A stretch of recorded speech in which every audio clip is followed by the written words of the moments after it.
വാർത്തകൾ തുടരുന്നു. 136 ദിവസം നീണ്ട രാഹുൽ ഗാന്ധിയുടെ ഭാരത് ജോഡോ യാത്രയ്ക്ക് ആവേശകരമായ സമാപനം. ജമ്മു കാശ്മീരിലെ ശ്രീനഗറിൽ നടന്ന സമ്മേളനത്തിൽ 11 പ്രതിപക്ഷ പാർട്ടി നേതാക്കളും പങ്കെടുത്തു.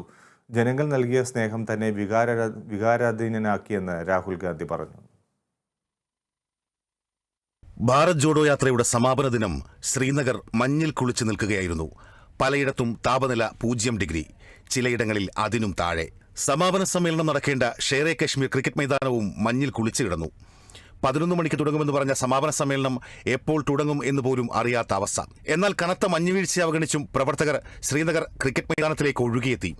സമാപന സമ്മേളനത്തിൽ സംസാരിച്ച രാഹുൽ ഗാന്ധി വികാരാധീനനായി. ഇന്ത്യയുടെ ആത്മാവ് തൊട്ട ഈ യാത്രയിൽ ജനങ്ങളുടെ സ്നേഹം തന്റെ കണ്ണ് നനയിച്ചുവെന്ന് രാഹുൽ. ജമ്മുകശ്മീരിലൂടെ കാൽനടയായി നടന്നാൽ ആക്രമണം ഉണ്ടാകുമെന്ന് അവർ പറഞ്ഞു. എന്നാൽ കശ്മീരിലെ ജനങ്ങൾ തന്നത് ഗ്രനേഡുകളല്ല, സ്നേഹമാണെന്നും രാഹുൽ വികാരാധീനനായി. क्योंकि मेरे माता पिता नहीं चलने दे रहे हैं, मगर मैं दिल में आपके साथ आपके साइड में चल रही हूं, क्योंकि मैं जानती हूं कि आप अपने लिए नहीं चल रहे हो, आप मेरे लिए चल रहे हो और आप मेरे भविष्य के लिए चल रहे हो. और उसी सेकंड में, पता नहीं अजीब सी बात है, उसी सेकंड मेरा दर्द उस दिन के लिए गायब हो गया. മോദിക്കോ അമിത്ഷായ്ക്കോ കശ്മീരിലൂടെ കാൽനടയായി നടക്കാനാകുമോ എന്നും രാഹുൽ ചോദിച്ചു. ഇന്ദിരാഗാന്ധിയുടെയും രാജീവ് ഗാന്ധിയുടെയും രക്തസാക്ഷിത്വവും രാഹുൽ ഓർത്തു. പ്രിയപ്പെട്ടവർ കൊല്ലപ്പെട്ടവരുടെ ദുഃഖം മോദിക്കോ ഷായ്ക്കോ അജിത് ഡോവലിനോ മനസ്സിലാകില്ല.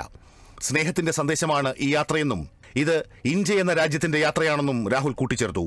രാഹുലിന്റെ യാത്ര ഒരു ആത്മീയ യാത്രയാണെന്നാണ് പ്രിയങ്ക ഗാന്ധി പറഞ്ഞത്. ഈ യാത്രയുടെ സന്ദേശം സ്നേഹസന്ദേശമായി രാജ്യമാകെ പരക്കുമെന്നും പ്രിയങ്ക പറഞ്ഞു.